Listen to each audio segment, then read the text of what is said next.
श्रीमान संजय सिंह जी। धन्यवाद मान्यवर, आपने इस अति महत्वपूर्ण विषय पे मुझे बोलने का अवसर दिया। मान्यवर, भारतीय सेना देश का गौरव है।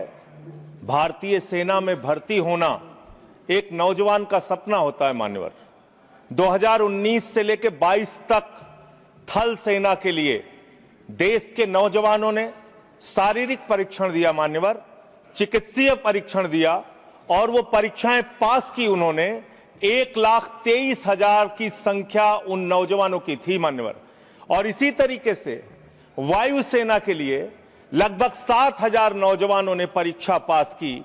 लेकिन बड़े अफसोस के साथ आपके माध्यम से इस सरकार को बताना चाहता हूं कि आज वो नौजवान अवसाद में हैं, निराशा में हैं, पीड़ा में हैं, दुख में हैं कि उनको आज तक सेना में भर्ती का अंतिम जो भर्ती के लिए उनको चिट्ठी मिलनी चाहिए, उस चिट्ठी की प्रतीक्षा कर रहे हैं।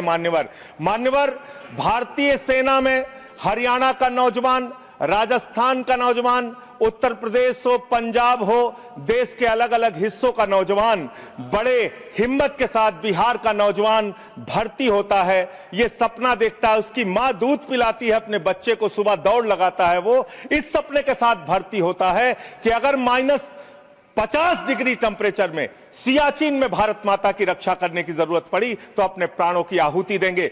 +50 डिग्री टेम्परेचर में जैसलमेर में खड़े होकर अगर भारत माता की रक्षा करने की जरूरत पड़ी तो अपने प्राणों की आहुति देंगे। लेकिन आपने अग्निवीर जैसी योजना लाकर भारतीय सेना के साथ और भारत माता के साथ विश्वासघात करने का काम किया। मान्यवर, एक अंतिम बात कह के मैं अपनी बात को खत्म करूंगा। मान्यवर, एक हरेंद्र यादव नाम का सेना का नौजवान, सेना का जवान पिछले दिनों जौनपुर में मिला। मान्यवर, वो हरेंद्र यादव अपनी पीड़ा, अपनी दुख को मेरे सामने वो रख रहा था। उसने विपक्ष के तमाम नेताओं के सामने और सत्ता पक्ष के सामने भी गिड़गिड़ाया, रोया।